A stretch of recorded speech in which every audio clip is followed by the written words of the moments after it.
Have you ever wanted to watch your favorite videos offline, only to find out that it's not as easy as it seems?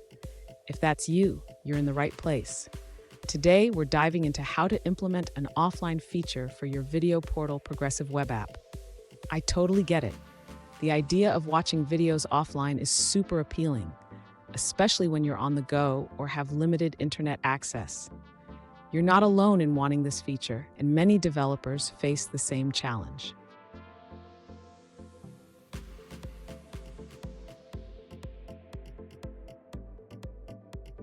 Here's the specific question we're addressing today.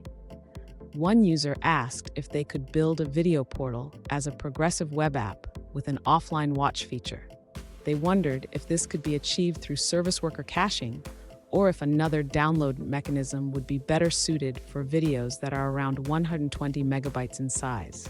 Sound familiar? Let's explore this together.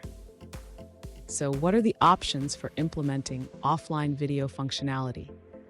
Service workers can indeed cache resources, but there are limitations, especially with larger files like videos.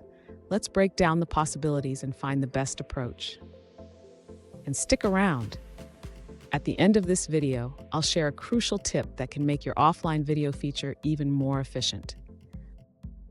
To enable offline video functionality in a progressive web app, the user should start by setting up a service worker.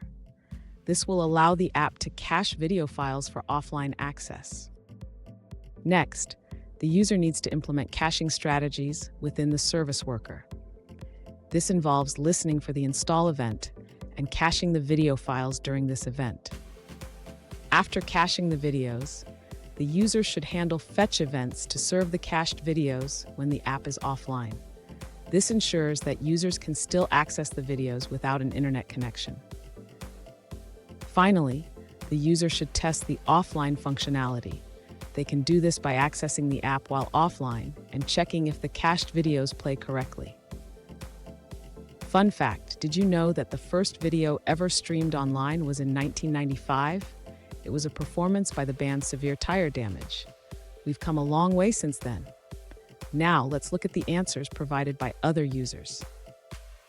One alternative solution is to use the Cache Storage API along with service workers for offline video playback. A complete sample app is available at the provided GitHub link. If you choose to use Workbox libraries for caching, there is helpful guidance available for handling cached audio and video. If not using Workbox, you will need to manage range requests in your service worker to ensure proper video playback. Here's that crucial tip I promised. Always test your offline functionality on various devices to ensure a smooth user experience. This can save you from potential headaches down the line. And there you have it. You now have the tools to implement an offline feature for your video portal PWA. Remember, testing is key to success. If you found this video helpful, please subscribe for more tips and don't miss our next video where we dive deeper into optimizing your PWA.